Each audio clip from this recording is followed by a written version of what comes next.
महिलाओं पर दोहरी मार यह है कि घर के पुरुषों के पास, घर के बेटों के पास, जिनको एक वक्त की रोटी कम काट के पाला कि नौकरी लग जाएगी बापू की, उनकी नौकरी नहीं लगी, वो बेरोजगार है। लेकिन हमारे वादों में, हमारी गारंटी में और दूसरों की खोखले दावों में अंतर है। परिवारों को भी लगता था पढ़ाओ तो पैसा मिलेगा, और इसलिए दिल्ली का शिक्षा का स्तर बाकी जगहों से कहीं ऊंचा हुआ बच्चियों की शिक्षा के मामले में। औरत के हाथ में अगर जरा सा भी अतिरिक्त पैसा आता है तो उसको लगता है अपने बच्चे को ज्यादा बेहतर कैसे पढ़ाऊं। वो दिखाते हैं कि महिलाएं उस आर्थिक तंगी से किस कदर जूझ रही है।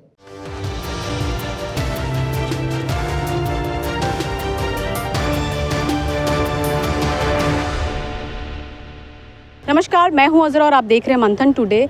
आज सदाकत आश्रम में कांग्रेस की तरफ से एक प्रेस कॉन्फ्रेंस का आयोजन किया गया, जिसमें कांग्रेस के राष्ट्रीय प्रवक्ता सुप्रिया श्रीनेत शामिल थी। आइए सुनते हैं उन्होंने क्या बोला। बिहार के युवा ने और बिहार की महिला ने इस बार मन बना लिया है, और कांग्रेस किसी भी चुनाव से पहले कुछ वादे करती है और उन वादों को पूरा करती है।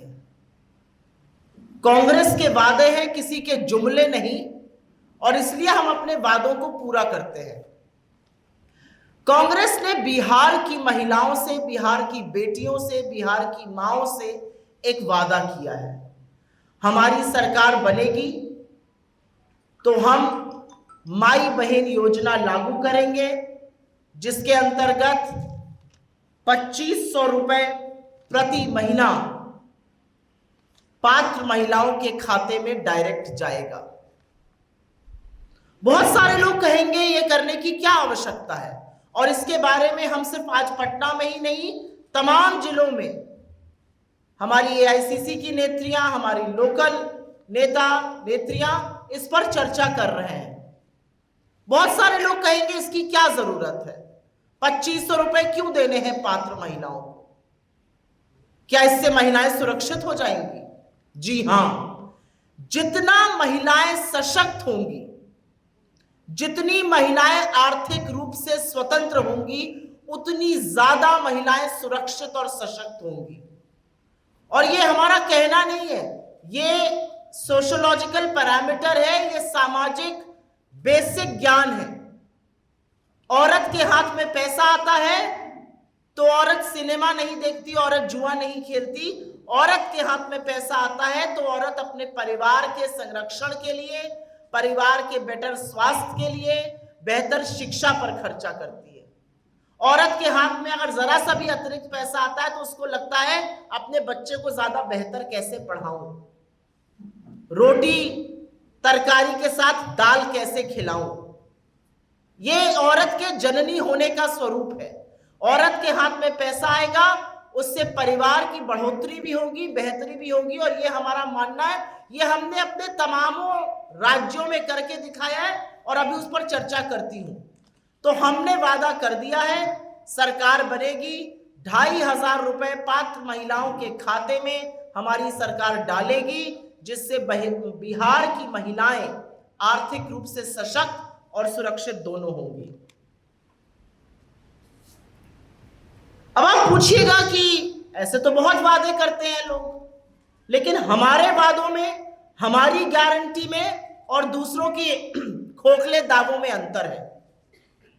मैं आपको बताती हूं कांग्रेस का ब्यौरा महिला सशक्तिकरण के लिए। दिल्ली में हमारी सरकार थी, हमारी बेहद लोकप्रिय मुख्यमंत्री स्वर्गीय शीला दीक्षित जी। 2008 में उन्होंने लाडली योजना शुरू करी थी, जिसके तहत बच्ची की पैदाइश पर उसे 36,000 रुपए मिल जाते थे, और जब वो कक्षा 1 से 12 की पढ़ाई करती थी तो 25,000 रुपए उसे मिलते थे। जब वो 12वीं में पहुंच जाती थी तो 1 लाख रुपए उसके खाते में आ जाते थे। इससे उस बच्ची की शिक्षा, परिवारों को भी लगता था पढ़ाओ तो पैसा मिलेगा, और इसलिए दिल्ली का शिक्षा का स्तर बाकी जगहों से कहीं ऊंचा हुआ बच्चियों की शिक्षा के मामले में। हमारी कर्नाटका की सरकार बनी, हमने वादा किया था कि हम गृह लक्ष्मी योजना लाएंगे और गृह ज्योति योजना लाएंगे।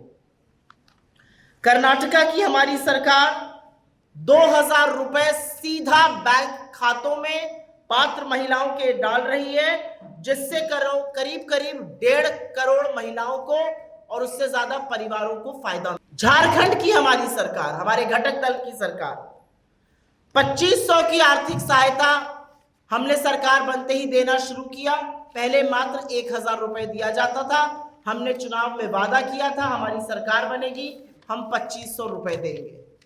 और ये कोई महिलाओं को देकर हम बहुत बड़के मनैया, बहुत बड़े आदमी नहीं बन रहे। ये उनका हक है, ये उन तक पहुंचना चाहिए।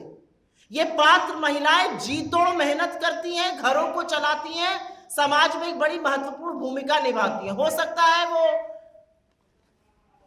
रोज सवेरे 9 से 5 दफ्तर ना जाती हो, लेकिन वो जितनी मेहनत खेत खलिहानों, मजदूरी में, परिवार को पालने में, नागरिक बनाने में जुटी रहती हैं, उसके लिए ये बहुत छोटी सी चीज है, लेकिन ये करनी जरूरी है, क्योंकि महिला को सशक्त करने का डायरेक्ट सबसे अच्छा तरीका आर्थिक सशक्तिकरण है। बिहार में ये क्यों जरूरी है? अब सवाल होगा कि ठीक है, आपने कर्नाटका में किया, आपने झारखंड में किया, आपने दिल्ली में किया था, आप तेलंगाना में कुछ कर रहे हैं, आप हिमाचल में कुछ कर रहे हैं, बिहार में क्यों जरूरत है? बिहार में इसलिए जरूरत है क्योंकि जो जातीय सर्वेक्षण यहां पे छपा था, उसमें कुछ बहुत जरूरी तथ्य सामने आए और वो बिहार की आर्थिक बदहाली दिखाते हैं। वो दिखाते हैं कि महिलाएं उस आर्थिक तंगी से किस कदर जूझ रही है। असलियत यह है कि करीब करीब 94.5 लाख परिवार 6,000 रुपए से कम पर मासिक गुजर बसर करने को मजबूर है। 94.5 लाख परिवार मतलब 5 करोड़ से ज्यादा लोग महीने के 6,000 रुपए से कम कमा रहे हैं और उसी में किसी तरह से अपनी गुजर बसर कर पा रहे हैं। इसी आंकड़े में आगे एक और चौंकाने वाला तथ्य आया। 82 लाख ऐसे परिवार हैं जो 10,000 रुपए से महीने में कम कमा रहे हैं और उनकी आय मात्र 67 रुपए प्रतिदिन है। आज बिहार के पटना के एक अच्छे कैफे में कॉफी पीने चले जाइएगा तो 67 रुपए में शायद कॉफी भी नहीं आएगी। यह असलियत है। और परिवार भरण पोषण, खाना पीना, कपड़ा लत्ता सब कुछ 67 रुपए रोज पे करने को मजबूर हैं।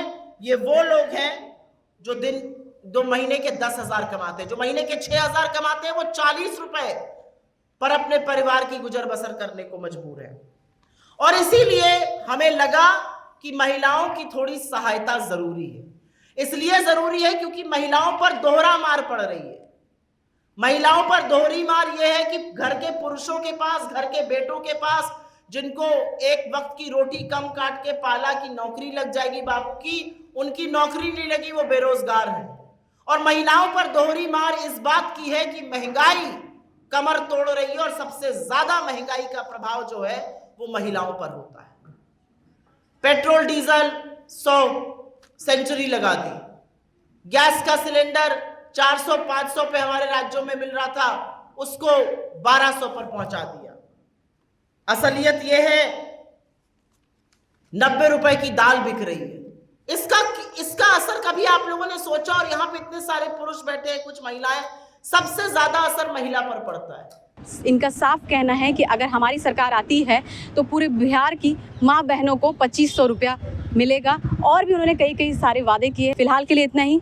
देश और विदेश की ताज़ा खबरों को देखने के लिए देखते रहिए मंथन टुडे। नमस्कार।